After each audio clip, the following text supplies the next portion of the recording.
கேள்வி பதில் நேரத்திலே நாம் இந்த நாளிலே 4 கேள்விகளுக்கு பதில் காண இருக்கிறோம். வேதத்தின் அடிப்படையிலே நாம் அந்த கேள்விகளுக்கு பதில் காண பரிசுத்த ஆவியானவர் நமக்கு உதவி செய்வாராக. முதலாவது கேள்வி, பொருத்தனை செய்து தலைச்சவரம் செய்து கொள்வது சரியா என்ற ஒரு கேள்வி. இன்றைக்கு வேளாங்கண்ணியிலே போய் மொட்டையடித்துக் கொள்பவர்கள் உண்டு. அவர்களும் கிறிஸ்தவர்கள் என்று சொல்லிக் கொள்கிறார்கள். பல இடங்களிலே இந்த மொட்டையடிக்கிற காரியம் ஒரு மத சடங்காச்சாரமாக காணப்படுகிறது. கிறிஸ்தவர்களும் கூட ஒரு சிலர் அதிலே தங்களை ஈடுபடுத்திக் கொள்கிறார்கள். காரணம், வேதத்திலே அது சொல்லப்பட்டிருக்கிறதே, அதை செய்வது தவறல்ல என்று சொல்லி அவர்கள் எண்ணி இருக்க வேண்டும். அதற்கு நாம் பார்க்க வேண்டிய வசனம் அப்போஸ்தலர் என்றபடியில் 18ஆம் அதிகாரம் 18ஆம் வசனத்துல, பவுல் அநேக நாள் அங்கே தரித்திருந்த பின்பு சகோதரரிடத்தில் உத்தரவு பெற்றுக்கொண்டு தனக்கு ஒரு பிரார்த்தனை உண்டாயிருந்தபடியினால் கெங்கிரேயா பட்டணத்தில் தலைச்சவரம் பண்ணிக்கொண்டு சீரியா தேசத்துக்கு போக கப்பல் ஏறினான். பிரிஸ்கில்லாலும் ஆக்கில்லாவும் அவனுடனே கூட போனார்கள். இந்த வசனத்தில்தான் கேள்வி வந்திருக்கிறது. இங்கு அப்போஸ்தலனாகிய பவுல் திருச்சபை கட்டினவர். அவர் பொருத்தனை செய்து தலைச்சவரம் செய்து கொண்டிருக்கிறார். நாமும் அதை பின்பற்றலாமா? அவர் செய்தது சரியா? அவர் செய்தது சரியா இருந்தால் நாம் ஏன் அதை பின்பற்றக்கூடாது? அல்லது பின்பற்றுவதை நாம் அவர்களை மெச்சிக்கொள்ளலாமே என்று கூட நமக்கு பல கேள்விகள் தோன்றும். இங்கு பொருத்தனை செய்து தலைச்சவரம் செய்து கொள்வது சரியா என்ற கேள்விக்குரிய பதிலை நாம் இப்பொழுது சிந்திக்கிறோம். அதற்கு நமக்கு பழைய ஏற்பாட்டிலே போனோமானால் இந்த தலைச்சவரம் செய்து கொள்கிற காரியத்தை குறித்து தேவனாகிய கர்த்தர் மோசே வழியாக இஸ்ரவேல் மக்களுக்கு கொடுத்த நியாயப்பிரமாண கட்டளைகளிலே இதுவும் ஒன்று. அதை குறித்து நாம் இப்பொழுது பார்ப்போம். என்னாகமம் 6ஆம் அதிகாரம் 1 முதல் 21 வசனங்களிலே சில வசனங்களை மட்டும் நாம் பார்ப்போம். கர்த்தர் மோசேயிடம் சொன்னது, இஸ்ரவேல் புத்திரரோட நீ சொல்ல வேண்டியது என்னவென்றால், புருஷனாகிலும் ஸ்திரீயாகிலும் கர்த்தருக்கென்று விரதம் பண்ணி கொண்டவர்களாய் இருக்கும்படி நசரேய விரதமாகிய ஒரு விசேஷித்த பொருத்தனையை பண்ணினால் அப்படிப்பட்டவன் திராட்சரசத்தையும் மதுபானத்தையும் விலக்க கடவன். அவன் நசரேய விரதம் காக்கும் நாளெல்லாம் சவரகன் கத்தி அவன் தலையின் மேல் படலாகாது. அவன் கர்த்தருக்கென்று விரதம் காக்கும் காலம் நிறைவேறும் அளவும் பரிசுத்தமாயிருந்து தன் தலைமயிரை வளரவிட கடவன். அவன் கர்த்தருக்கென்று விரதம் காக்கும் நாளெல்லாம் யாதொரு பிரேத தண்டையும் போகக்கூடாது. அவன் நசரேயனாயிருக்கும் நாளெல்லாம் கர்த்தருக்கு பரிசுத்தமாயிருப்பான். அவன் விரதம் காக்கும் நாட்கள் நிறைவேறின அன்றே அவன் போஜன பலியையும் பான பலிகளையும் பாவ நிவாரண பலியையும் சர்வாங்க தகன பலியையும் புளிப்பில்லாத அப்பங்களுடன் கூடிய சமாதான பலியையும் அவன் படைப்பானாக. நசரேயின் பொருத்தனை செய்யப்பட்டதன் அந்த தலைமறை அவன் சிரைத்து அசைவாட்டும் காணிக்கைகளை செலுத்தி அவன் நெருப்பிலே அந்த தலைமுடியை தகனித்து பின்பு அவன் திராட்சரசம் குடிக்கலாம் என்று சொல்லி ஒரு மிகப்பெரிய ஒரு பிரமாணம். நசரேய விரதம் இருக்கிற அவர்களுக்கு என்னென்ன காரியங்கள் செய்ய வேண்டும், எதையெல்லாம் செய்யக்கூடாது என்ற ஒரு பிரமாணத்தை தேவனாகிய கர்த்தர் கொடுக்கிறார். இஸ்ரவேல் மக்கள் 430 வருடங்கள் அடிமைகளாய் இருந்து வந்தபடினாலே அவர்களுக்கு சட்ட திட்டங்கள் தெரியாது, அவர்களுக்கு ஒழுங்குகள் கிடையாது, அவர்களுக்கு வரையறை தெரியாது, எதற்கு கீழ்ப்படிய வேண்டும், எதை நாம் செய்யக்கூடாது என்றெல்லாம் தெரியாதபடினாலே தேவன் 613 சட்ட திட்டங்களை, நியாயப்பிரமாணங்களை, கட்டளைகளை கொடுத்தார். அதிலே 10 கட்டளைகள் போக மீத இருக்கிற 603 கட்டளையிலே இதுவும் ஒன்று. இந்த கட்டளை பொருத்தனை செய்து நசரேய விரதம் பூண்டவர்களுக்கான கட்டளை. இப்பொழுது கேள்வி என்னவென்றால், பவுல் இந்த நசரேய விரதத்தை செய்து அதன்படி அவர் தலை சவரம் செய்து கொண்டாரா என்றால் அப்படி இருக்க வாய்ப்பு அதிகமாக இருக்கிறது. அவர் ஏன் நசரேய விரதத்தை பூண வேண்டும் என்று நாம் சிந்திக்க வேண்டும். ஏனென்றால் அவர் நியாயப்பிரமாணத்தை கிறிஸ்து இயேசு நிறைவேற்றின பின்பு நியாயப்பிரமாணத்திற்கு நான் அடிமைப்பட்டவன் அல்ல என்று அவர் பிரசங்கம் பண்ணி யூதர் அல்லாத மக்களுக்கு நியாயப்பிரமாணத்தை அவர் விலக்கி வைத்தார் என்று பார்க்கிறோம். ஆனால் அதே வேளையிலே நியாயப்பிரமாணத்தை பிடித்துக் கொண்டு தொங்கிக் கொண்டிருக்கிற யூதர்கள் நடுவிலே அவர் ஊழியம் செய்ய அவர் விரும்பினார். இஸ்ரவேல் ஜனங்களுக்காக நான் சபிக்கப்பட்டவனாக விரும்புகிறேன் என்று சொன்னார். எங்கு ஊழியத்திற்கு போனாலும் முதலாவது அவர் நேரடியாக முதலாவது போகிற இடம் யூதருடைய ஜெப ஆலயம். அங்கு போய் அவர் ஊழியத்தை செய்து இயேசு கிறிஸ்துவை விசுவாசிக்கிற யூதர்களை பிரித்தெடுத்து அவர்களை சீடர்களாக்கி அவர்கள் வசம் அவர் ஊழியத்தை ஒப்புக் கொடுத்து தலைவர்களை ஏற்படுத்தினார் என்பதை பார்க்கிறோம். இங்கு அவர் அர்ப்பணி பயணம், முதல் அர்ப்பணி பயணத்திலே பர்னபாவோடு அவர் சிறிய ஆசியாவின் பகுதியிலே ஊழியத்தை நிறைவேற்றினார். துருக்கி பகுதியில் அவர் ஊழியத்தை செய்தார். இப்பொழுதோ இரண்டாவது அர்ப்பணி பயணத்தில் அவர் சைலஸை கூட்டிக் கொண்டு வரும் பொழுது, துருக்கியில் அவர் தங்கியிருந்த பொழுது ஐரோப்பா தேசத்துக்கு வரும்படியாக ஒரு அழைப்பு வருகிறது. அதற்கு கீழ்ப்படிந்த அவர் பிலிப்பு, தெசலோனிக்கே, பெரோயா என்ற பகுதிகளுக்கு அவர் கடந்து வருகிறார். அப்பொழுதுதான் அவர் இந்த பொருத்தனை செய்திருக்க வேண்டும். காரணம், யூதர்கள் யாரை மதிப்பார்கள், யாரை ஏற்றுக்கொள்வார்கள் என்றால் யூத சமய சடங்காச்சாரங்களை முறைப்படி செய்கிறவர்களைத்தான் அவர்கள் விரும்புவார்கள், அங்கீகரிப்பார்கள், ஏற்றுக்கொள்வார்கள். அவர்களோடு தான் அவர்கள் ஐக்கியப்படுவார்கள். இங்கு பவுல் என்ன காரியத்தை செய்திருக்கிறார் என்றால் 1 கொரிந்தியர் 9ஆம் அதிகாரம் 19-20 வசனங்களிலே, நான் ஒருவருக்கும் அடிமைப்படாதவனாய் இருந்தும் நான் அதிக ஜனங்களை ஆதாயப்படுத்திக் கொள்ளும்படிக்கு என்னைத்தானே எல்லாருக்கும் அடிமையாக்கினேன்.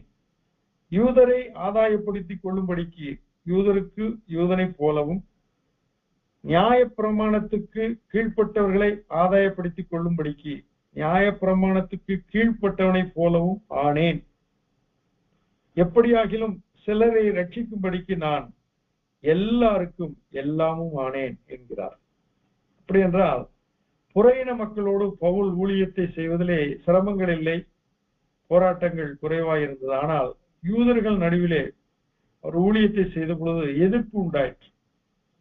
ஏனென்றால் அவர் மோசே கையிலே கற்றுக் கொடுத்த பிரமாணங்களை மையப்படுத்தாமல், முக்கியப்படுத்தாமல், அதை குறித்து பேசாமல், இயேசு கிறிஸ்துவை நியாயப்பிரமாணத்தை நிறைவேற்றி முடித்த இயேசு கிறிஸ்துவை மட்டும் அறிவிப்பதை அவர்களால் ஏற்றுக்கொள்ள முடியவில்லை. இதைத்தான் நாம் பார்க்கிறோம். யூதர்கள் அங்கு புறப்பட்டு வந்து அந்தியோகியாவிலே அவர்கள் என்ன, எருசலேமிலிருந்து வந்த யூதர்கள், ரட்சிக்கப்பட்ட யூதர்கள், இயேசு கிறிஸ்துவை ஏற்றுக்கொண்ட யூதர்கள், அவர்கள் என்ன சொல்கிறார்கள்? இயேசு கிறிஸ்துவை ஏற்றுக்கொண்டது நல்லதுதான், ஆனால் மோசே சொன்ன விருத்த சேதனத்தையும் நீங்கள் செய்தாக வேண்டும் என்று சொல்லி வற்புறுத்தினார்.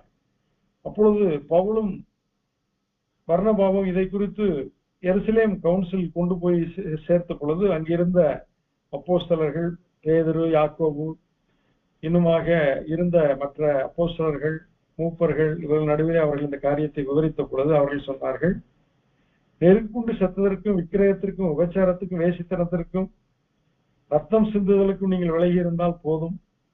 புறையின மக்களுக்கு, புறஜாதி மக்களுக்கு, யூதர் அல்லாத மக்களுக்கு ஒருபோதும் யூதருக்குரிய நியாயப்பிரமாணத்தை ஒரு வார சுமையாக சுமத்தி விட வேண்டாம் என்று சொல்லி கடிதம் மூலமாக பவுல் பர்னபா கையிலே அவர்கள் கொடுத்து அனுப்பினார்கள் என்று பார்க்கிறோம். இங்கு பவுலும் பர்னபா முதல் ஊழியத்தை முடித்த பின்பு மார்க்கு விஷயத்திலே பவுல் பர்னபா பிரிவினை ஒன்று, கடும் கோபம் உண்டு, டிஸ்அக்ரிமெண்ட் வந்தபடினாலே மார்க்குவை பர்னபா கூட்டுக்கொண்டு சீப்பிரதுக்கு போய்விட்டார். பவுல் சைலஸை தெரிந்து கொண்டு அவர் இப்பொழுது இங்கு ஐரோப்பாவிலே இருக்கிற பகுதியிலே அவர் ஊழியத்தை தொடங்கி இருக்கிறார்.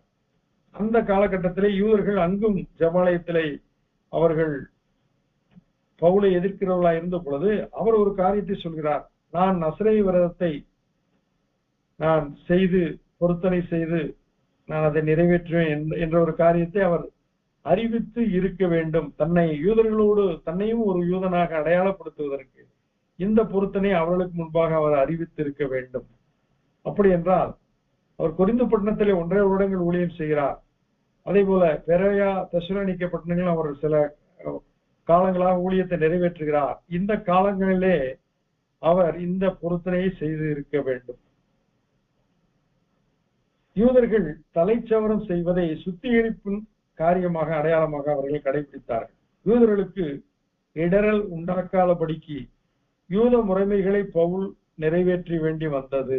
அதனால்தான் அவர் யூதர் அல்லாதவருக்கு யூத முறைமைகளை புகுத்தப்படுவதை எதிர்த்தாலும் அந்தியோகியாவிலே விருத்த சேதனத்தை யூதர்கள் புறஜாதிகளை வற்புறுத்தினதை அவர் எதிர்த்தார் என்பதை நாம் அறிந்தோம்.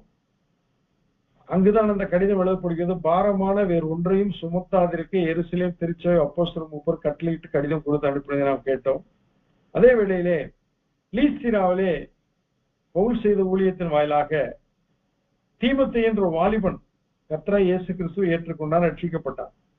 அவன் தேவனுக்குள் மிகப்பெரிய ஒரு பிஷப்பாக வருவான் என்பதை அறிந்த தீர்க்கதரிசியான பவுல் அவனுடைய குடும்ப பின்னணியை நோக்கின பொழுது தீமோத்தேயுடைய தகப்பன் கிரேக்கன், அவருடைய தாய் விசுவாசம் உள்ள யூத பெண்மணி.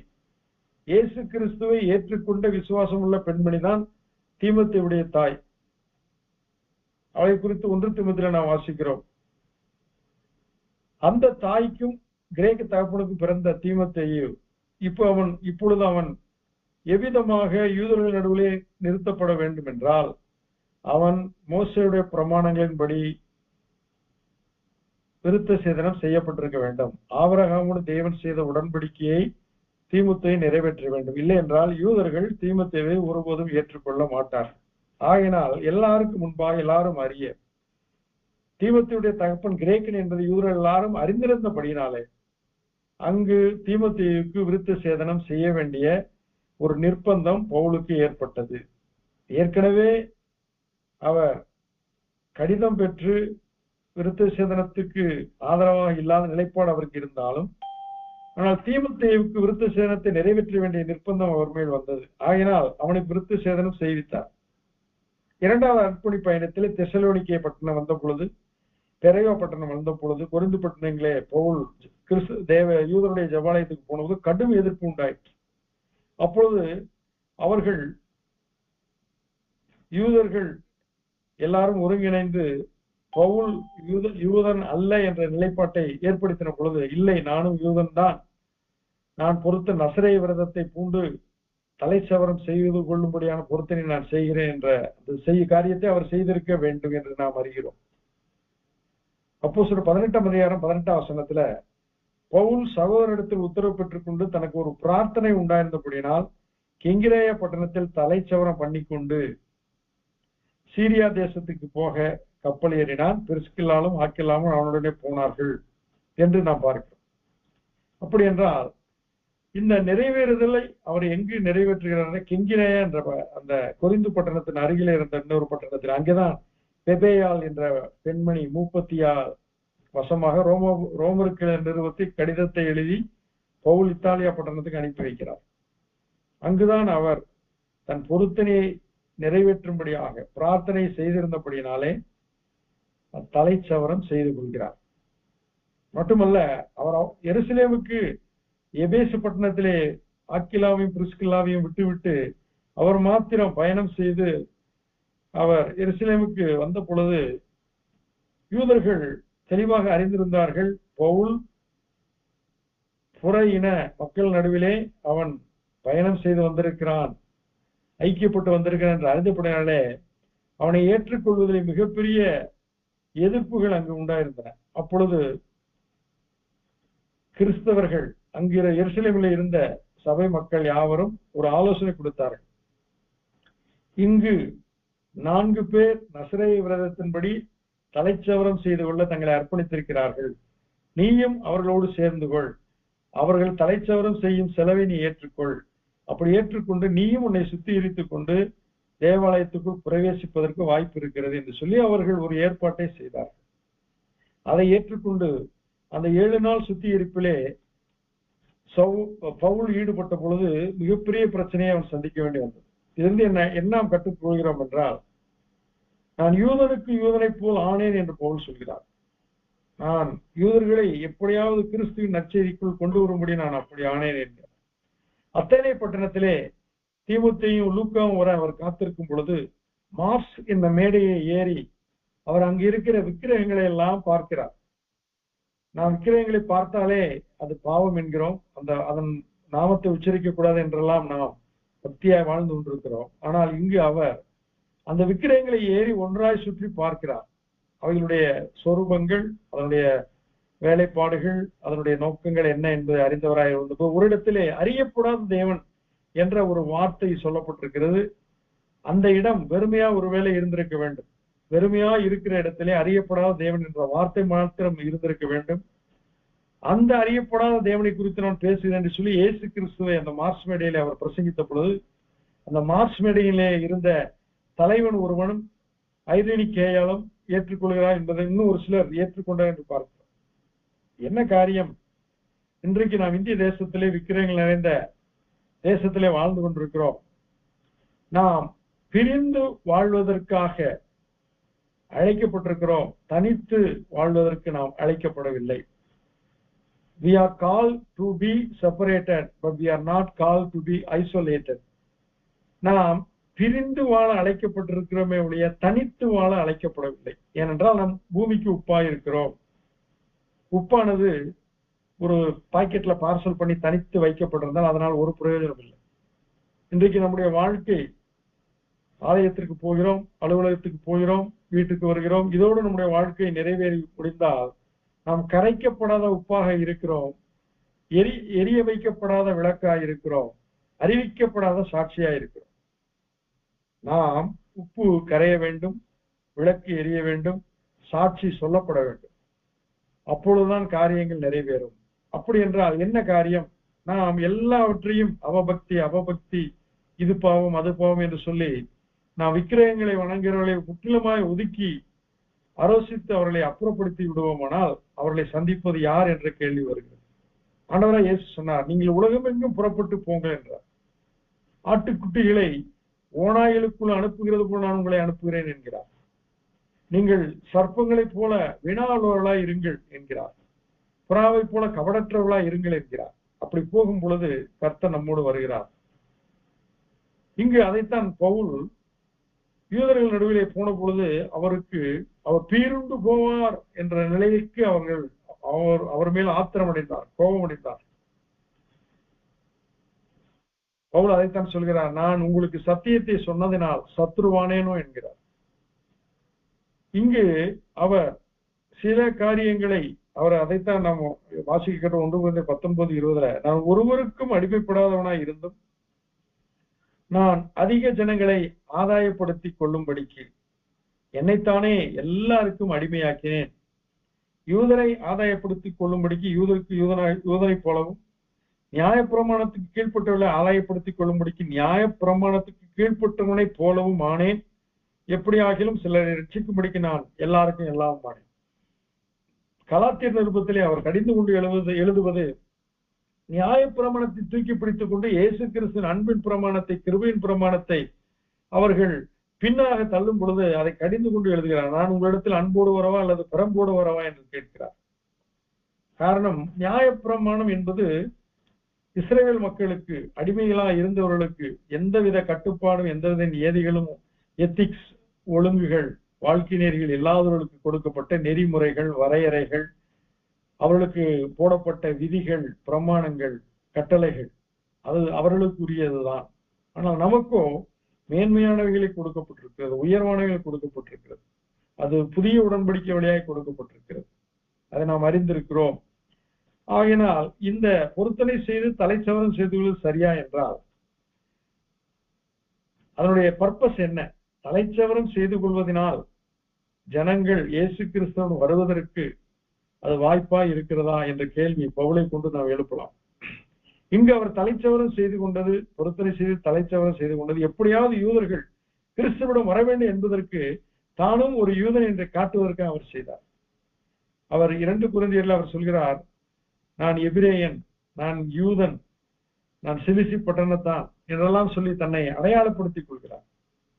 சில வேளைகளிலே நாம் யார் என்று சொல்லி அடையாளப்படுத்த வேண்டியிருக்கு. இயேசு கிறிஸ்துவை கேட்டார், என்னை ஜனங்கள் யார் என்று சொல்கிறார்கள், என்னை குறித்து நீங்கள் என்ன சொல்கிறீர்கள் என்று கேட்டார். அதே போல நாம் நம்மிடத்திலே ஜனங்கள் கேட்கும் பொழுது, ஏன் நீங்கள் கிறிஸ்துவை பின்பற்றுகிறீர்கள், ஏன் நான் கிறிஸ்துவை பின்பற்ற வேண்டும் என்று அவர்கள் கேட்கும் பொழுது, நாம் அவரிடத்திலே சாந்தத்தோடும் வணக்கத்தோடும் அவரிடத்திலே பொறுமையோடு அன்போடு பாசத்தோடு நேசத்தோடு அவர்கள் எப்படியாவது மீட்கப்பட வேண்டிய ஒரு ஆசையோடு நாம் அந்த பணியை செய்ய வேண்டும்.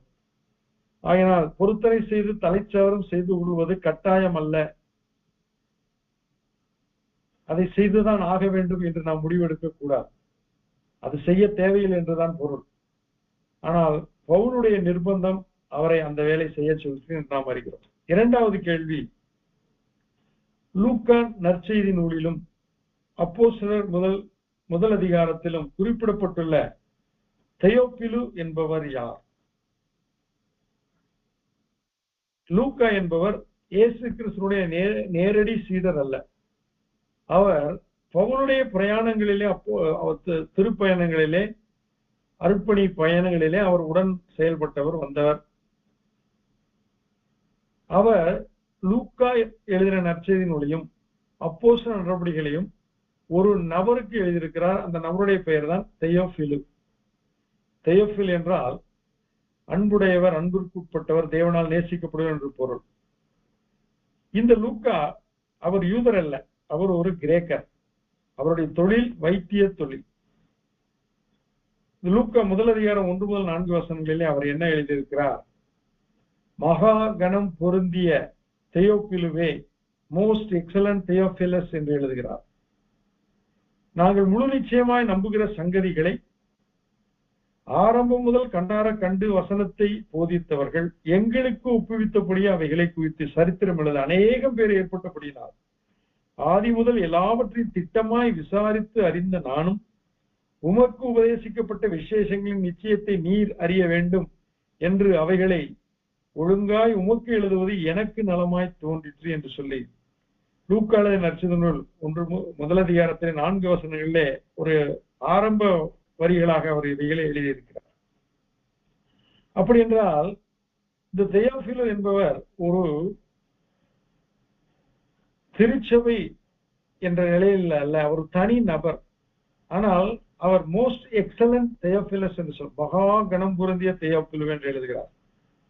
இன்றைக்கு சட்டசபையை நிகழ்வுகளை ஜனங்கள் ஆர்வமாய் பார்த்து வருகிறார்கள். அதிலே சட்டசபை நடத்துகிற சபாநாயகரை பார்த்து எல்லாரும் சொல்லுகிற வார்த்தை மகா கணம் அல்லது மகா மேன்மை அல்லது என்று சொல்லி அவரை குறித்து குறிப்பிடுகிறார்கள். மேன்மை மிகு சபாநாயகர், அதாவது சபாநாயகர் என்று சொல்லி அழைக்கிறார். மேன்மை பொருந்திய, மேன்மை தங்கிய என்று சொல்லி. அப்படி என்றால் அந்த சட்டசபைக்கு உரிய முழு அதிகாரத்தையும் கையில் வைத்து கணம் பொருந்தியவராக அதை நடத்துகிற அந்த நபருக்கு ஒரு கணம் கொடுக்கப்படுகிறது. இங்கு தெயோபிலஸ் மகா கணம் பொருந்தியவர் என்றால் இவர் நிச்சயமாக ஆளுகை செய்கிறவராக, செல்வம் மிக்கவராக, அரசியல் மட்டுமல்ல மத சார்பிலே அவர் மிக உயர்ந்த வலுவான நிலையிலே அவர் அமர்ந்திருக்க வேண்டும் என்று நாம் யூகிக்க முடியும்.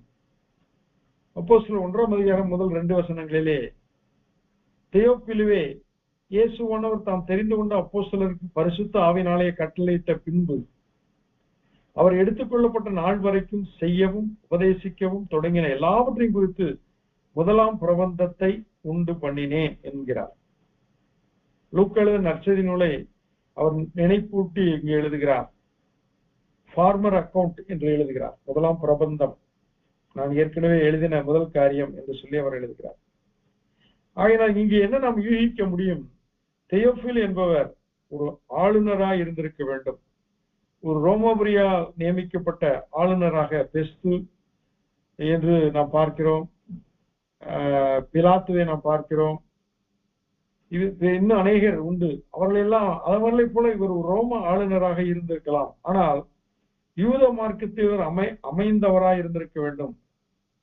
கிறிஸ்துவை ஏற்றுக்கொள்ளும்படியாக அவருக்கு இந்த காரியங்கள், திருச்சபை எவ்விதமாக உண்டானது என்ற சரித்திரங்கள் லூக்கா என்ற வைத்தியரால் அனுப்பப்படுகிறது.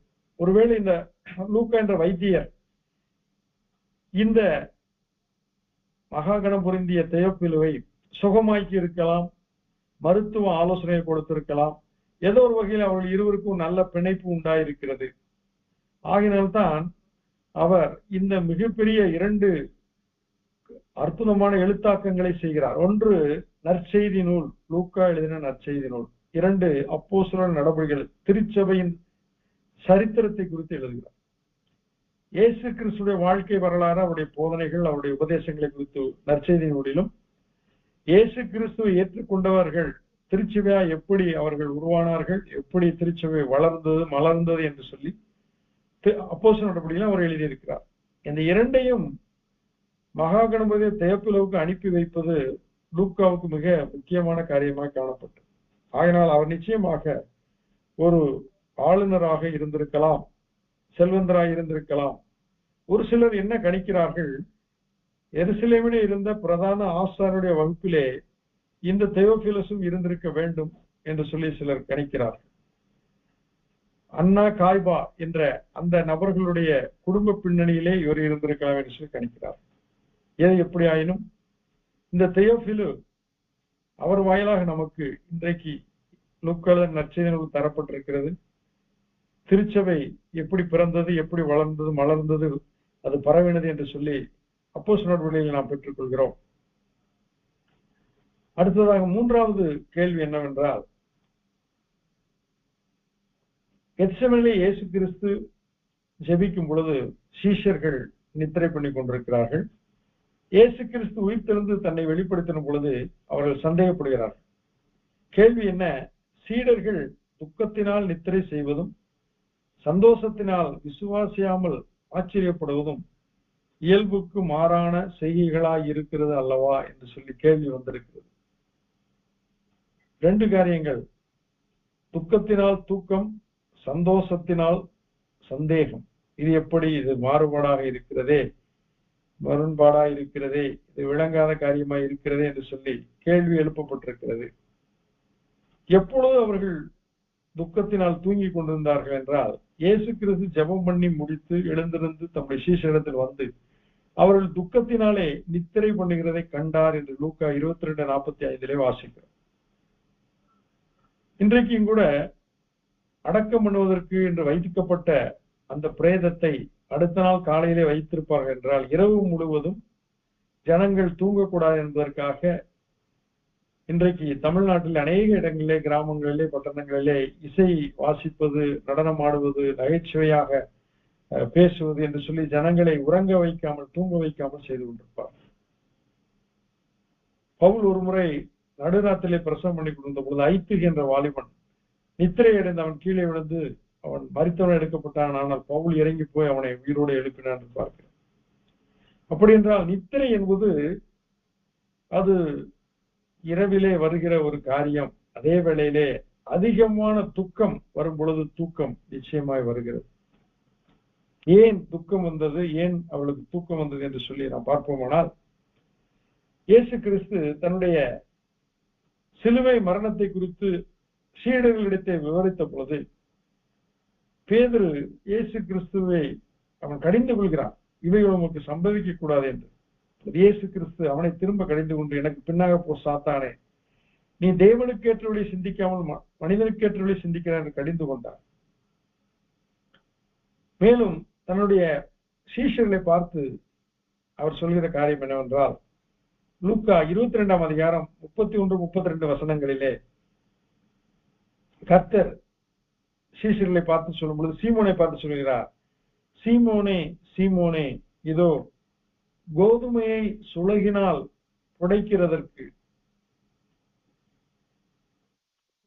கோதுமையை சுளகினால் புடைக்கிறது போல சாத்தான் உங்களை புடைக்கிறதற்கு உத்தரவு கேட்டுக்கொண்டான். நானும் உன் விசுவாசம் ஒழிந்து போகாதபடி உனக்காக வேண்டிக் கொண்டேன். நீ குணப்பட்ட பின்பு உன் சகோதரரை ஸ்திரப்படுத்து என்றார். உடனே பேதுரு சொல்கிறார், என் ஜீவனை நான் கொடுப்பேன் ஆண்டவரே என்றெல்லாம் சொன்ன பொழுது ஆண்டவர் சொல்கிறார், பேதுருவே, இன்றைக்கு சேவல் கூவுகிறதுக்கு முன்னே நீ என்னை அறிந்திருக்கிறதை 3 முறை மறுதலிப்பா என்றார். இந்த காலகட்டத்திலே அவர்களுக்கு துக்கம் வருகிறது. எப்படி என்றால், இயேசு கிறிஸ்து ஒரு மகா பெரிய காரியங்களை செய்து ரோம சாம்ராஜ்யத்தின் பிடியிலிருந்து யூதர்களை விடுவிப்பார் என்று சொல்லி அவர்கள் நம்பி இருக்கலாம். ஆனால் அவர் சிலுவையை நோக்கி போகிறார், மரணத்தை நோக்கி போகிறார். அவர் வெற்றியை அவர் ஏன் தள்ளிவிட்டு போகிறார் என்று சொல்லி அவர்களுக்குள் குழப்பங்களும் வருத்தங்களும் உண்டாயிருக்கும். அப்பொழுது அவர்கள் துக்கத்தினால் நிறைகிறார்கள். இந்த வேளையிலே மத்தேயு 26, 47, 56 வசனங்களிலே யூதாசும் பிரதான ஆசாரியரும் மூப்பரும் அவர்கள் அனுப்பின திரளான ஜனங்களும் பட்டயங்களையும் தடிகளை பிடித்துக் கொண்டு வந்து இயேசுவை கை போட்டு பிடித்தார்கள். அது இரவிலே நடக்கிறது. அப்பொழுது சீஷர்கள் எல்லாரும் அவரை விட்டு ஓடி போனார்கள் என்று சொல்லப்பட்டது. இதற்கு முன்பாக நடந்த சம்பவத்தை தான் பார்க்கிறோம். கெத்செமனேயிலே இயேசு கிறிஸ்து அவர் பிதாவோடு பேசி ஜெபிக்கிறார். அவர் சொல்கிறார், நீங்கள் இங்கே இருங்கள் என்று சொல்லி மற்ற சீடர்களை அங்கே இருக்க வைத்து விட்டு யாக்கோபு, பேதுரு, யோவான் என்ற 3 சீடர்களை மட்டும் தன்னோடு அழைத்து செல்கிறார். அங்கு அவர்களை ஒரு இடத்திலே உட்கார வைத்து நான் ஜெபிக்க செல்கிறேன் என்று சொல்லி ஜெபிக்கிறார். ஆனால் இவர்களுடைய கண்கள் நித்திரை மயக்கம் அடைந்திருக்கு. அவர் வந்து பார்த்த பொழுது அவருடைய கண்கள் நித்திரை மயக்கமாக இருந்தது. அப்பொழுது சொல்கிறார், ஆண்டவர் சொல்கிறார் அவர்களை பார்த்து, நீங்கள் சோதனைக்கு உட்படாதபடி விழித்திருந்து ஜெபம் பண்ணுங்கள். மாம்சம் பலவீனமானது, ஆவி உற்சாகம் உள்ளது என்று சொல்கிறார். அவர் 3 முறை வந்து பார்த்த பொழுதும் அவர்கள் நித்திரை மயக்கத்தால் நிறைந்திருந்தார்கள். அவர்களுக்கு ஏன் நித்திரை மயக்கம் என்றால், அது அங்கு மரணம் நிகழப் போகிறது. நித்திரையின் ஆவி அவர்களை, கனநித்திரையின் ஆவி அவர்களை கைப்பற்றினபடினாலே அவர்கள் விழித்திருக்க முடியவில்லை. இயேசுடைய துக்கத்தில் அவர்கள் பங்கு பெற முடியவில்லை. இயேசு ஏற்கனவே சொன்னார், என் ஆத்துமா மரணத்துக்கு ஏதுவான துக்கம் கொண்டிருக்கிறது என்றார். அந்த துக்கத்தை தாங்குவதற்கு அவர்களுக்கு பலன் இல்லை. பரிசுத்த ஆவியானவர் அருளப்படாதபடினாலே அவர்கள் துக்கத்தினாலே ஒரே ஒரு காரியத்தை செய்தார்கள், அவர்கள் தூங்கி போனார்கள். அதிக துக்கம் தூக்கத்தை கொண்டு வரும். டிப்ரெஷன் ஆன அநேகர் எப்பொழுதும் தூங்கிக் கொண்டே இருப்பார்கள். அவர்களை எழுப்புவது கடினம். ஆகினால்தான் அவர் துக்கத்திலே தூங்கினார்கள் என்று பார்க்கிறோம். மட்டுமல்ல, இயேசு உயிர் திறந்த பின்பு அவரை மகதலேனா மரியாள் பார்க்கிறாள்.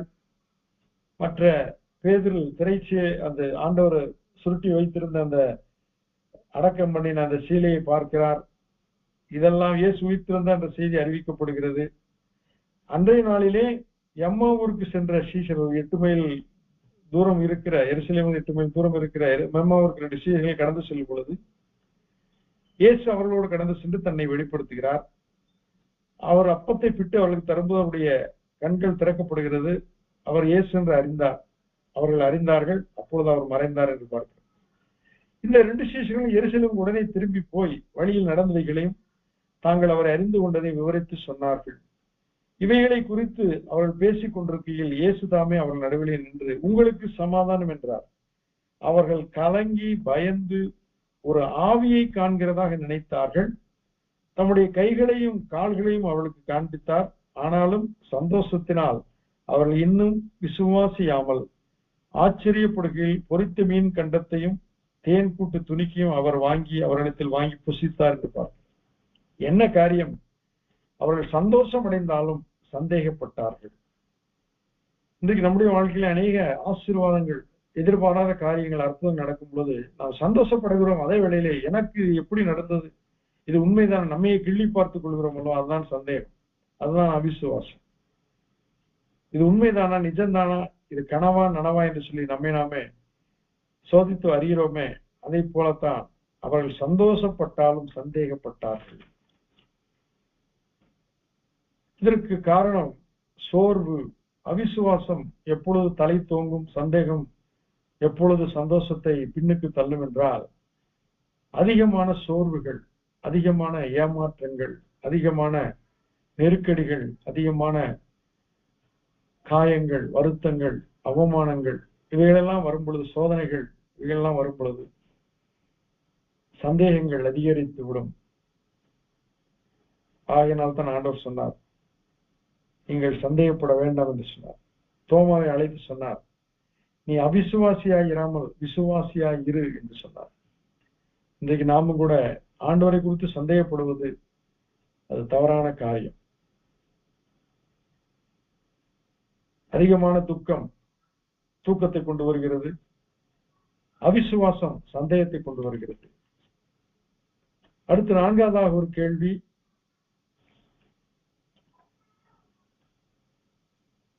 நீங்களோ ரபி என்று அழைக்கப்படாதிருங்கள், கிறிஸ்து ஒருவரே உங்களுக்கு போதகராய் இருக்கிறார், நீங்கள் எல்லாரும் சகோதரராய் இருக்கிறீர்கள், பூமியிலே ஒருவனையும் உங்கள் பிதா என்று சொல்லாதிருங்கள், பரலோகத்தில் இருக்கிற ஒருவரே உங்களுக்கு பிதாவாய் இருக்கிறார், நீங்கள் குருக்கள் என்றும் அழைக்கப்படாதிருங்கள், கிறிஸ்து ஒருவரே உங்களுக்கு குருவாய் இருக்கிறார். இங்கு கேள்வி என்ன? ரபி என்றோ அல்லது போதகர் என்றோ குருவானவர் என்றோ ஃபாதர் என்றோ நாம் பூமியில் யாரையும் அழைப்பது தவறா என்று ஒரு கேள்வி. ஏனென்றால் இயேசு கிறிஸ்து சொல்லியிருக்கிறார், நீங்கள் ரபி என்று அழைக்கப்படக்கூடாது, போதகர் என்று அழைக்கப்படக்கூடாது, பிதா என்று அழைக்கப்படக்கூடாது, குருக்கள் என்றும் அழைக்கப்படக்கூடாது என்று சொல்லியிருக்கிறார். இது யாருக்கு சொன்னார், எந்த சூழ்நிலையில அவர் சொன்னார் என்று நாம் பார்ப்போமானால், மத்தேயு 23ஆம் அதிகாரத்திலே தெளிவாக இவைகள் சொல்லப்பட்டிருக்கிறது. பின்பு இயேசு ஜனங்களையும் தம்முடைய சீஷர்களை நோக்கி, வேத பாரகரும் பரிசேயரும் மோசேயுடைய ஆசனத்தில் உட்கார்ந்திருக்கிறார்கள். அப்படி என்றால் மோசேயுடைய ஆசனத்திலே யார் உட்கார வேண்டும்? மோசேயுடைய ஆசனத்திலே தேவன் நியமித்த நபர்கள் உட்கார வேண்டும், தேவனுக்கு தங்களை அர்ப்பணித்தவர்கள் உட்கார வேண்டும். ஆனால் இந்த பரிசேயரும் வேத பாரகரும் இயேசு கிறிஸ்துவை விசுவாசியாதவர்கள். இயேசு சொன்னார், என்னாலே அன்றி ஒருவனும் பிதாவினிடத்தில் வரான், குமாரனை உடையவன் ஜீவனை உடையவன், குமாரன் இல்லாதவன் ஜீவன் இல்லாதவன். அப்படி என்றால் இவர்கள் ஜீவனற்றவர்கள். இயேசு கிறிஸ்துவை அவர்கள் விசுவாசியாமல் இருந்தால் பிதாவாகிய தேவனை அவர்கள் விசுவாசிக்கவில்லை என்றுதானே பொருள். அதைத்தான் இயேசு சொல்கிறார், தேவனற்றவர்கள், நியாயப்பிரமாணத்தை மெச்சிக்கொள்கிறவர்கள் வேதபாரகர்கள், பரிசேயர்கள், ஜபாலயத்திலே தங்களை முதன்மையாக வைத்துக் கொண்டவர்கள், இவர்கள் மோசேயுடைய ஆசனத்தில் உட்கார்ந்திருக்கிறார்கள். ஆகையால் நீங்கள் கை கொள்ளும்படி அவர்கள் உங்களுக்கு சொல்கிற யாவையும் கை கொண்டு செய்யுங்கள், அவர்கள் செய்யின்படியோ செய்யாதிருங்கள், ஏனெனில் அவர்கள் சொல்லுகிறார்கள், சொல்லியும் செய்யாதிருக்கிறார்கள். இப்படிப்பட்டவர்கள் தங்களை ரபி என்று அழைப்பதிலே ஆண்டவருக்கு அனுமதி இல்லை, அனுமதி கொடுக்கவில்லை, அங்கீகரிக்கவும் இல்லை. இவர்கள் சொல்லுகிறார்கள், ஆனால் சொல்லி செய்யாதிருக்கிறார்கள். சொல்லுவதொன்று செய்வதொன்று என்று இருக்கிற ஒரு முரண்பாடான ஒரு சமய சடங்காச்சாரத்திலே இருக்கிற இவர்கள், இந்த வேதபாரர்கள் பரிசேயரை பார்த்துதான் கர்த்தர் சொல்கிறார், நீங்கள் உங்களை ரபி என்று அழைக்கப்படக்கூடாது, உங்களை ரபி என்று நானும் அங்கீகரிக்க மாட்டேன், நீங்கள் பிதாவும் அல்ல, நீங்கள் குருக்களும் அல்ல, நீங்கள் அதற்கு தகுதியானவும் அல்ல என்ற கான்டெக்ட்ல தான் அவர் சொல்றாரு. சுமப்பதற்கு அரிதான பாரமான சுமைகளை கட்டி மனுஷர் தோள்களின் மேல் சுமத்துகிறார்கள், தாங்களோ ஒரு விரலினாலும் அவைகளை தொடமாட்டார்கள். தங்கள் கிரிகளை எல்லாம் மனுஷர் காண வேண்டும் என்று செய்கிறார்கள். தங்கள் காப்பு நாடாக்களை அகலமாக்கி, தங்கள் வஸ்திரங்களின் தொங்கல்களை பெரிதாக்கி, விருந்துகளில் முதன்மையான இடங்களையும், ஜெப ஆலயங்களில் முதன்மையான ஆசனங்களையும், சந்தை வெளிகளில் வந்தனங்களையும் மனுஷரால் ரபி ரபி என்று அழைக்கப்படுவதும் விரும்புகிறார்கள். நீங்களோ ரபி என்று அழைக்கப்படாதிருங்கள், கிறிஸ்து ஒருவரே உங்களுக்கு போதகராய் இருக்கிறார், நீங்கள் எல்லாரும் சகோதரராய் இருக்கிறீர்கள், பூமியிலே ஒருவனையும் உங்கள் பிதா என்று சொல்லாதிருங்கள், பரலோகத்தில் இருக்கிற ஒருவரே உங்களுக்கு பிதாவாய் இருக்கிறார், நீங்கள் குருக்கள் என்றும் அழைக்கப்படாதிருங்கள், கிறிஸ்து ஒருவரே உங்களுக்கு குருவாய் இருக்கிறார், உங்களில் பெரியவனாய் இருக்கிறவன் உங்களுக்கு ஊழியக்காரனாய் இருக்க கிடவன், தன்னை உயர்த்துகிறவன் தாழ்த்தப்படுவான், தன்னை தாழ்த்துகிறவன் உயர்த்தப்படுவான். மாயக்காரராகிய வேத பாரகரே பரிசேயரே உங்களுக்கு ஐயோ, மனுஷர் பிரவேசியாதபடி பரலோக ராஜ்யத்தை பூட்டி போடுகிறீர்கள், நீங்கள் அதில் பிரவேசிக்கிறதும் இல்லை, பிரவேசிக்க பொருளை பிரவேசிக்க விடுகிறதும் இல்லை. மாயக்காரராகிய வேத பாரகரே பரிசேயரே உங்களுக்கு ஐயோ, பார்வைக்காக நீண்ட ஜெபம் பண்ணி விதவைகளின் வீடுகளை பட்சித்து போடுகிறீர்கள், இது நிமித்தம் அதிக ஆக்கினை அடைவீர்கள். மாயக்காரராகிய வேத பாரகரே பரிசேயரே உங்களுக்கு ஐயோ, ஒருவனை உங்கள் மார்க்கத்தானாகும்படி சமுத்திரத்தையும் பூமியையும் சுற்றித் திரிகிறீர்கள். அவன் உங்கள் மார்க்கத்தானான போது அவனை உங்களிலும் இரட்டிப்பாய் நரகத்தின் மகனாக்குகிறீர்கள். குருடரான வழிகாட்டிகளே, உங்களுக்கு ஐயோ! எவனாகிலும் தேவாலயத்தின் பேரில் சத்தியம் பண்ணினால் அதனால் ஒன்றும் இல்லை என்றும், எவனாகிலும் தேவாலயத்தின் பொன்னின் பேரில் சத்தியம் பண்ணினால் அவன் கடனாளி என்றும் சொல்கிறீர்கள். மதிகேடரே, குருடரே, எது முக்கியம்? பொன்னோ, பொன்னை பரிசுத்தமாக்குகிற தேவாலயமோ? மேலும் எவனாகிலும் பலிபீடத்தின் பேரில் சத்தியம் பண்ணினால் அதனால் ஒன்றுமில்லை என்றும், எவனாகிலும் அதன் பேரில் இருக்கிற காணிக்கையின் பேரில் சத்தியம் பண்ணினால் அவன் கடனாளி என்றும் சொல்கிறீர்கள். மதிகேடரே, குருடரே, எது முக்கியம்? காணிக்கையோ, காணிக்கையை பரிசுத்தமாக்குற பலிபீடமோ?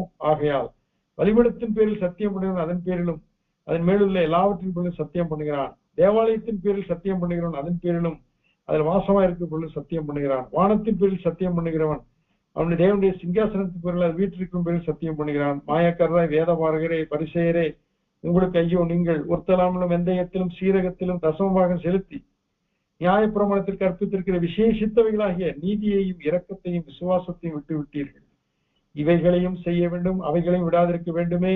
குருடரான வழிகாட்டிகளே, கொசு இல்லாதபடி வடிகட்டி ஒட்டகத்தை விழுங்குவர்களாய் இருக்கிறீர்கள். மாயக்காரராய் வேதபாரகரே, பரிசேயரே, உங்களுக்கு ஐயோ! போஜனபான பதார்த்தங்களின் வெளிப்புறத்தை பாத்திரங்களின் வெளிப்புறத்தை சுத்தமாக்குகிறீர்கள், உட்புறத்திலோ அவைகள் கொள்ளையினாலும் அநீதத்தினாலும் நிறைந்திருக்கிறது. குருடனான பரிசேயனே, போஜனமான பாத்திரங்களின் வெளிப்புறம் சுத்தமாகும்படி அவன் உட்புறத்தை முதலாவது சுத்தமாக்கும். மாயக்காரராகி வேதபாரகரே, பரிசேயரே, உங்களுக்கு ஐயோ! வெள்ளையடிக்கப்பட்ட கல்லறைகளுக்கு ஒப்பாய் இருக்கிறீர்கள். அவைகள் புறம்பே அலங்காரமாய் காணப்படும், உள்ளேயோ மரித்தவர்கள் எலும்புகளினாலும் சகல அசுத்தங்களினாலும் நிறைந்திருக்கும். அப்படியே நீங்களும் மனுஷருக்கு நீதிமான்கள் என்று புறம்பே காணப்படுகிறீர்கள், உள்ளத்திலோ மாயத்தினாலும் அக்கிரமத்தினாலும் நிறைந்திருக்கிறீர்கள். மாயக்காரராய் வேதபாரகரே, பரிசேயரே, உங்களுக்கு ஐயோ! நீங்கள் தீர்க்கதரிசியின் கல்லறைகளை கட்டி நீதிமான்களின் சமாதிகளை சிங்காரித்து எங்கள் பிதாக்களின் நாட்டில் இருந்தோமானால் அவர்களுடைய நாங்கள் தீர்க்கதரிசியின் ரத்தப்பலிக்கு உடன்பட்டிருக்க மாட்டோம் என்கிறீர்கள். ஆகையால் தீர்க்கதரிசிகளை கொலை செய்தவர்களுக்கு புத்திரராய் இருக்கிறீர்கள் என்று உங்களை குறித்து நீங்களே சாட்சிகளாய் இருக்கிறீர்கள். நீங்களும் உங்கள் பிதாக்களின் அக்கிரம அளவை நிரப்புங்கள். சர்ப்பங்களே, விரியன் பாம்பு குட்டிகளே, நரகாக்கினைக்கு எப்படி தப்பித்துக் கொள்வீர்கள்? ஆகையால் இதோ தீர்க்கதரிசிகளையும் ஞானிகளையும் வேதபாரகரையும் உங்களிடத்தில் அனுப்புகிறேன். அவர்களில் சிலரை கொன்று சிலுவைகளில் அதை அறைவீர்கள். சிலரை உங்கள் ஆலயங்களில் வாரியால் அடிப்பித்து ஊருக்கு ஊர் துன்பப்படுத்துவீர்கள். நீதிமானாகிய ஆபேலின் ரத்தம் முதல் தேவாலயத்துக்கும் பலிபீடத்துக்கும் நடுவே நீங்கள் கொலை செய்த பரகியாவின் குமாரனாகிய சகரியாவின் ரத்தம் வரைக்கும் பூமியின் மேல் சிந்தப்பட்ட நீதிமான்களின் ரத்தப்பழியெல்லாம் உங்கள் மேல் வரும்படியாக இப்படி செய்வீர்கள். இவைகள் எல்லாம் இந்த சந்ததியின் மேல் வரும் என்று மெய்யாகவே உங்களுக்கு சொல்கிறேன். எருசலேமே, எருசலேமே, தீர்க்கதரிசிகளை கொலை செய்து உன்னிடத்தில் அனுப்பப்பட்டவர்களை கல்லெறிகிறவளே, கோழி தன் குஞ்சுகளை தன் சிறையின் கீழே கூட்டி சேர்த்துக் கொள்ள வேண்டுமாக நான் எத்தனை தரமோ உன் பிள்ளைகளை கூட்டி சேர்த்துக் கொள்ள மனதாயிருந்தேன், உங்களுக்கோ மனது இல்லாமற் போயிற்று. இதோ உங்கள் வீடு உங்களுக்கு பாழாக்கி விடப்படும். கர்த்தருடைய நாமத்தினாலே வருகிறவர் ஸ்தோத்தரிக்கப்பட்டவர் என்று நீங்கள் சொல்லும் அளவு இது முதல் என்னை காணாதிருப்பீர்கள் என்று உங்களுக்கு சொல்கிறேன் என்றார். அப்படி என்றால் இந்த ஒரு புறம்பான ஒரு தோற்றத்தையும் ஒரு அங்கீகாரத்தையும் ஆண்டவர் ஆரோசிக்கிறார். அவர்கள் உதடுகளினால் என்னை கனம் பண்ணுகிறார்கள், அவருடைய இருதயமே எனக்கு தூரமாய் இருக்கிறது என்று சொல்லித்தான் இந்த ஐயோ என்ற வரிசையை இந்த மத்தேயு 23ஆம் அதிகாரம் முழுவதும் கிட்டத்தட்ட 39 வசனங்களிலே கடினமான வார்த்தைகளை கர்த்தர் பயன்படுத்துகிறார். அப்பொழுதுதான் அவர் சொல்கிறார், நீங்கள் ரபி என்று அழைக்கப்படாதிருங்கள், போதகர் என்று அழைக்கப்படாதிருங்கள், பிதா என்று அழைக்கப்படாதிருங்கள், குருக்கள் என்று அழைக்கப்படாதிருங்கள் என்று சொல்கிறார். சரி, காரியங்கள் இப்படி இருக்குது என்றால் புதிய ஏற்பாட்டிலே திருச்சபை வந்த பிறகு அதிலே ஆபீஸ் என்று சொல்லி ஹைரார்கி, பல நிலைப்பாடுகள் ஊழியர்களின் வரிசைகள் வைக்கப்பட்டிருக்கிறது. அப்படி என்றால் அவர்களை எப்படி நாம் அடையாளப்படுத்துவது என்ற பொழுது அங்கு பலவித காரியங்களை நாம் வேறு இதிலிருந்து நாம் பிரித்து சில காரியங்களை பார்ப்போம். எபேசியர் 4ஆம் அதிகாரம் 11 முதல் 13 வசனங்களிலே, மேலும் நாம் அனைவரும் தேவனுடைய குமாரனை பற்றிய விசுவாசத்திலும் அறிவிலும் ஒருமைப்பட்டவர்களாகி கிறிஸ்துவனுடைய நிறைவான வளர்ச்சியின் அளவுக்கு தக்க பூரண புருஷராகும் வரைக்கும் பரிசுத்தவான்கள் சீர்பொருந்தும் பொருட்டு சுவிசேஷ ஊழியத்தின் வேலைக்காகவும் கிறிஸ்துவின் சரீரமாகிய சபை பக்தி விருத்தி அடைவதற்காகவும் சிலரை அப்போஸ்தலராகவும் சிலரை தீர்க்கதரிசிகளாகவும் சிலரை சுவிசேஷகராகவும் சிலரை மெய்ப்பராகவும் போதகராகவும் ஏற்படுத்தினார். அப்படி என்றால் இங்கு இந்த பட்டங்கள் கொடுக்கப்படுகிறது. அப்போஸ்தலர் என்ற ஒரு பட்டம். ஏற்கனவே நாம் பார்த்தோம், நீங்கள் இவ்விதமாகலாம் அழைக்கப்படக்கூடாது என்று பரிசேயர்கள் வேத பாடலை பார்த்து சொல்லிவிட்டார். அதே போல தங்களை தாங்களே மெச்சிக்கொள்கிறவர்களை குறித்து கர்த்தர் கடிந்து கொண்டார் என்று பார்க்கிறோம். ஆசாரிய பட்டத்திலே வந்த சகரியாவுக்கு எலிசபெத்துக்கு பிறந்த யோவான் சொல்கிறார், அவர் பெருகவும் நான் சிறுகவும் வேண்டும் என்கிறார். அவர் ஆசாரிய பட்டத்தை தூக்கி பிடிக்காதபடிக்கு வனாந்தரத்திலே கூப்பிடுடைய சத்தமாக அவர் இருந்தார். இயேசுவே அவரை குறித்து சாட்சி கொடுத்தார், தீர்க்கதரிசிகளில் யோவானை பார்க்கிலும் பெரியவன் ஒருவனும் இல்லை என்றார். அப்படி என்றால் ஏன் அப்படி சொன்னார் என்றால், இதோ உலகத்தின் பாவத்தை சுமந்து தீர்க்கிற தேவாட்டுக்குட்டி என்று இயேசு கிறிஸ்துவை விரல் நீட்டும் அளவிற்கு மிக சமீபமாய் குறிப்பிட்டு சொன்ன அந்த தீர்க்கதரிசியிலே மிகப்பெரிய தீர்க்கதரிசி என்று. ஆனால் ஜனங்கள் அவரிடத்திலே போய் நீ தீர்க்கதரிசி என்ற பொழுது அவர் சொல்கிறார், யோவான் சொல்கிறார், நான் தீர்க்கதரிசி அல்ல என்கிறார். அப்படி என்றால் காரியம் என்ன? நீர் யார் என்ற பொழுது அவர் சொல்கிறார், வனாந்தரத்திலே கூப்பிடுவனுடைய சத்தம் என்கிறார். தனக்குரிய பட்டத்தை அவர் மேம்படுத்திக் கொள்ளவில்லை. நான் ஆசாரிய பட்டத்தில் வந்தவன் என்று சொல்லி தன்னை மேன்மைப்படுத்திக் கொள்ளவில்லை.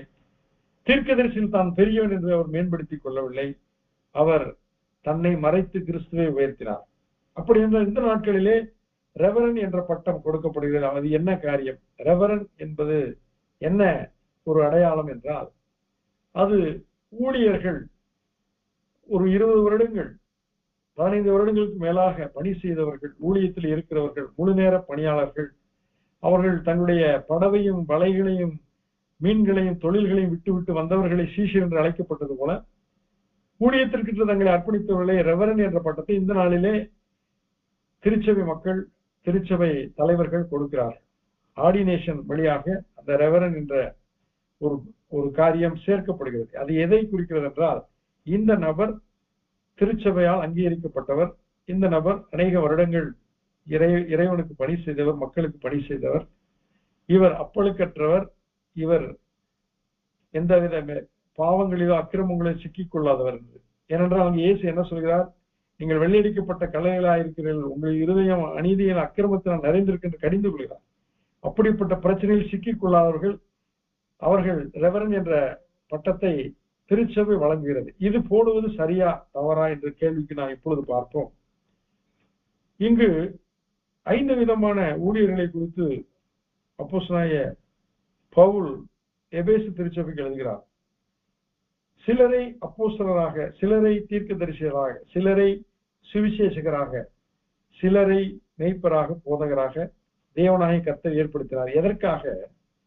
தேவனுடைய குமாரனை பற்றும் விசுவாசத்திலே நாம் ஒருமைப்பட வேண்டும், அவரை அறிகிற அறிவிலே ஒருமனப்பட வேண்டும். அது மட்டுமல்ல, கிறிஸ்துவனுடைய நிறைவான வளர்ச்சியின் அளவுக்கு தக்க பூரண புருஷராக நாம் அனைவரும் மாற வேண்டும். நாம் குழந்தையாய் பிறந்தால் வளர வேண்டும், வாலிபனாய் இருந்தால் வளர வேண்டும், முதியவனாக வேண்டும். அதே போல கிறிஸ்துவுக்குள்ளான வாழ்க்கை ஒரு பூரண ஒரு தகுதியை நோக்கி பயணப்பட வேண்டும். அதற்காக ஆண்டவர் பரிசுத்தவான்கள் சீர்பொருந்தும் பொருட்டாக, சுவிசேஷ ஊழியத்தின் வேலைக்காக 5 கிறிஸ்துவின் சபையாகிய சரீரமாகிய சபை பக்தி விருத்தி அடைவதற்காக 5 வகை ஊழியங்களே கொடுத்திருக்கிறார். அதிலே ஒன்று அப்போஸ்தலர். இவர்கள் அப்போஸ்தலர் என்றால் அப்போஸ்தலோஸ் என்ற வார்த்தை சொல்லப்படுகிறது. இதற்கு ஆங்கிலத்திலே missionary one who send fourth என்று சொல்லப்படுகிறது. அருட்பணியாளர்கள், அழைக்கப்பட்டு அனுப்பப்பட்டவர்கள் அப்போஸ்தலர்கள் என்று அழைக்கப்படுகிறார். அவர் 12 பேரை தெரிந்து கொண்டு அவர்களை அனுப்பினார் என்று சொல்லப்பட்டிருக்கிறது. அனுப்பப்பட்டவர்கள், அழைக்கப்பட்டு அனுப்பப்பட்டவர்கள் அப்போஸ்தலர்கள். இவர்கள் போய் திருச்சபைகளை புதிதான இடங்களிலே நாட்டுகிறார்கள், இயக்கங்களை நாட்டுகிறார்கள், அருட்பணி இயக்கங்களை தொடங்குகிறார்கள். மட்டுமல்ல, சமுதாய பணி செய்வதற்கென்று அநேக இயக்கங்களை அவர்கள் தொடங்குகிறார்கள். இவர்கள் எல்லாம் அப்போஸ்தலர்கள் என்று அழைக்கப்படுகிறார். 2வது தீர்க்கதரிசிகள். இவர்கள் யார் என்றால், சரி எது தவறு எது, உண்மை எது பொய் எது என்று சொல்லி சுட்டி காண்பிக்கிறவர்கள் தீர்க்கதரிசிகள். சிலரை சுவிசேஷகராக அனுப்பினார் என்று பார்ப்போம். இவர்கள் நற்செய்தியை, இயேசு கிறிஸ்துவை, சிலுவையின் மாண்பை, உயிர்த்தெழுதலின் வல்லமையை, 2ஆம் வருகை குறித்து, நித்திய வாழ்வை குறித்து அவர்கள் பட்டவர்த்தனமாய் பேசி கிறிஸ்துவை விக்கிரகங்களில் இருந்தும், இருளில் இருந்தும், அக்கிரம கட்டுகளில் இருந்தும், சாத்தானை பிடியிருந்து விடுதலை செய்து கொண்டவர்கள் நற்செய்தியாளர்கள், சுவிசேஷகர்கள். இவர்கள் 3 பேரும் செய்த ஊழியத்தை தக்க வைப்பதற்கு இருப்பவர் தான் இந்த மேய்ப்பர்.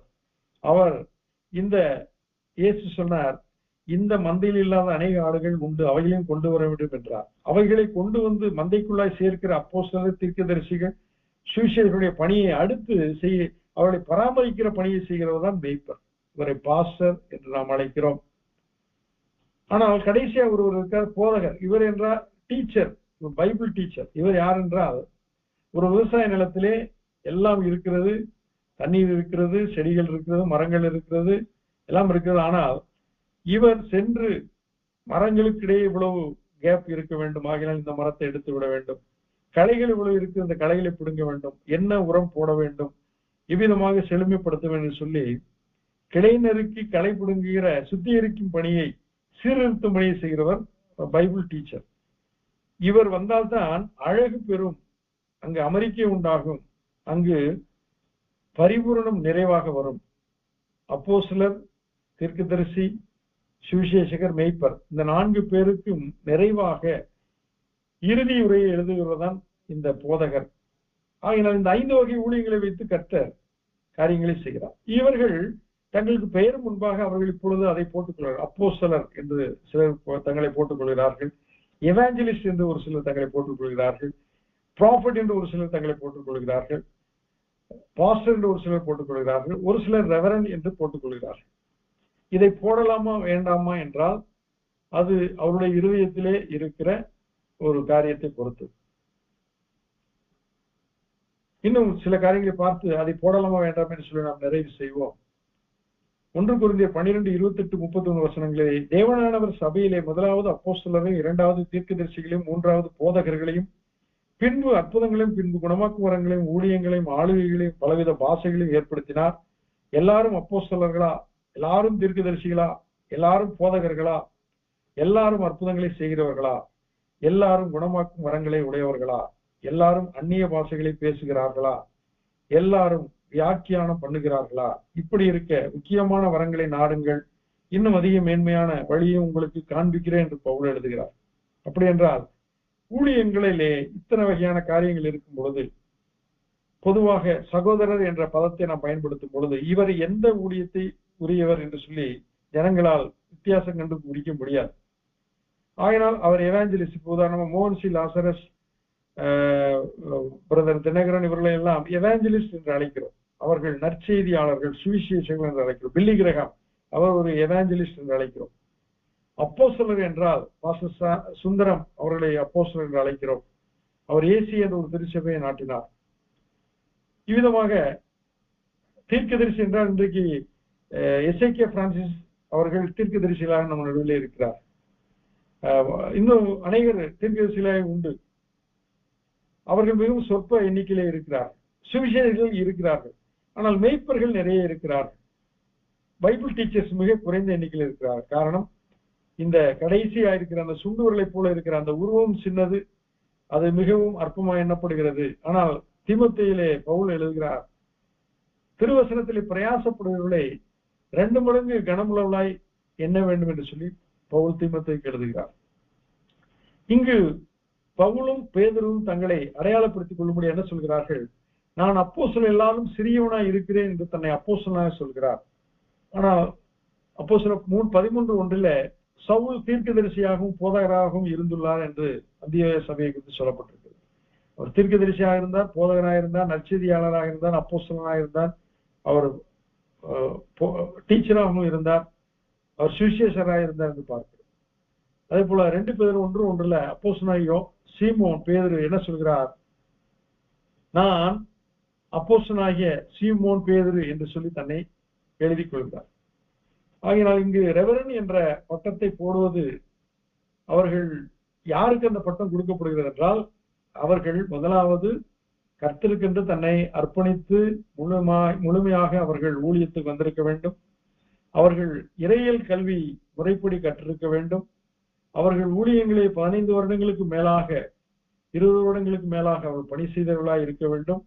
பலவித அனுபவங்களை உடையவர்களாய் இருந்து அவர்கள் குற்றமற்றவர்களாக, கரைதிரையற்றவர்களாக சமுதாயத்திலே அவர்கள் இருப்பார்களானால் அந்த பட்டத்தை அவர்கள் போட்டுக் கொள்வதிலே அது ஒரு பெரிய தவறாக காணப்படாது. இது தவறு என்று நாம் சொல்வதற்கில்லை. தங்களை அடையாளப்படுத்திக் கொள்வதற்கு இந்த நாளிலே திருச்சபையானது இதை அனுமதித்திருக்கிறது. ஆகினால் இதை ரெவரண்ட் என்ற பட்டத்தை போடுவதும் போடாததும் அவர்களுடைய விருப்பம். போடுபவர்களை குற்றப்படுத்துவதும் தேவையில்லை, போடாதவர்களை நாம் அங்கீகரிக்காமல் இருப்பதும் தவறு. ஆகினால் இந்த ரெவரண்ட் என்ற பட்டத்தை வைத்து நாம் மனிதனை மதிப்பிடுவதை பார்க்கலாம். மரத்தின் தன்மை கனியினால் அறியப்படும் என்றபடி யார் யார் எந்தெந்த ஊழியத்துக்கு பொருத்தமோ என்பதை அவருடைய ஊழியத்தை வைத்து நாம் அறிந்து கொள்ள மொழிய பட்டங்களை வைத்து நாம் அறிய முடியாது. இத்துடன் இந்த கேள்வி பதில் நேரம் நிறைவுற்றது.